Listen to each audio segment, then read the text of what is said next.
Beginilah kondisi terkini TPA Suwung, Bali 13 Juni 2026 petang. Gunungan sampah ini bersumber dari Kota Denpasar dan Kabupaten Badung.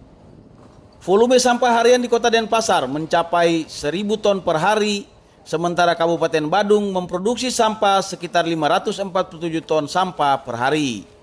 Rencana penutupan total TPA Suwung, Bali per 1 Agustus mendatang masih ditunda dan akan dikaji pemerintah Provinsi Bali. Pemerintah Bali hanya menghentikan praktek open dumping atau penimbunan sampah tanpa diolah. Langkah ini untuk memastikan upaya penanganan sampah di wilayah Kota Denpasar dan Kabupaten Badung diselesaikan secara bertahap. Pemerintah telah gencar berbagai upaya edukasi warga Bali agar memilah sampah berdasarkan sumber. Gubernur Bali Wayan Koster menjelaskan, rencana penutupan total TPA Suwung per 1 Agustus masih terus dikaji. TPA Suwung itu tadi saya berdiskusi dengan Bapak Menteri, 1 Agustus tetap ditutup, spiritnya itu, namun ada hal-hal yang masih bisa kita tolerir seminim mungkin, saya kira itu. Menurut Koster, saat ini upaya penanganan sampah warga di Bali mencapai 71%. Secara bertahap, pemerintah Provinsi Kota Denpasar dan Kabupaten Badung terus berupaya agar warga Bali memilah sampah secara mandiri. Hasil pemilahan sampah itu akan diangkut dan diolah di TPST dan TPS 3R. Kepala Dinas Lingkungan Hidup Kota Denpasar, Ida Bagus Putra Wirabawa menjelaskan, pemerintah terus berupaya agar masyarakat sadar memilah sampah.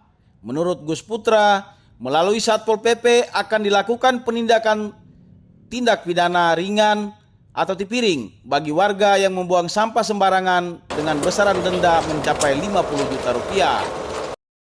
Dan kita juga memiliki Satgas Dinas Lingkungan Hidup yang mana mereka selalu berpatroli untuk melakukan pengawasan di lapangan, dan apabila terdapat pelanggaran itu akan ditipiring di Pengadilan Negeri Denpasar.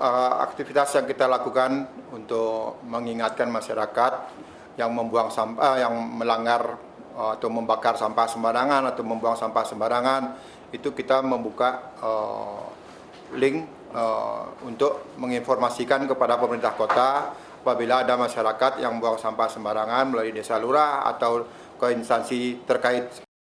Kita di Denpasar itu volume komposisi sampah kita yaitu sampah organik yaitu sebanyak mungkin kurang lebih 65%, 88%, sehingga diharapkan dengan pengurangan pengolahan sampah organik di masing-masing rumah tangga bisa mengurangi beban TPS, TPST maupun TPA.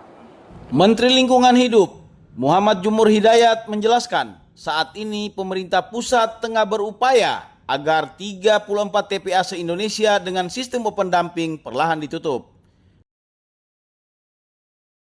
Kita mulai menguji coba per 1 Agustus, kita akan lihat betul keseriusan mengarah ke sana dan tentunya dengan pembinaan-pembinaan dari kita semua ya Pak ya. Jadi itulah arahnya, kita akan zero waste. Pekerjaan untuk membenahi sampah bukan harus menunggu PCL selesai. PCL selesai pun antara 2-3 tahun prosesnya. Kita nggak mungkin menunggu itu selesai maka baru kita, pasti akan berantakan tentunya. Dan alhamdulillah di Denpasar, Badung, proses sambil menunggu PCL berjalan, arahan dari Pak Gubernur dan pimpinan di sini untuk memilah sampah itu alhamdulillah dari laporan dari Kapusdal yang KLH yang ada di sini itu sekitar udah 71%. Pemerintah pusat melalui Danantara membangun proyek pengolahan sampah energi listrik atau PISEL termasuk di Bali. Proyek strategis nasional yang akan groundbreaking pada 8 Juli mendatang itu dibangun di atas lahan 6 hektar milik PT Pelindo Jalan Pelabuhan Benoa yang menelan anggaran hingga 3 triliun rupiah.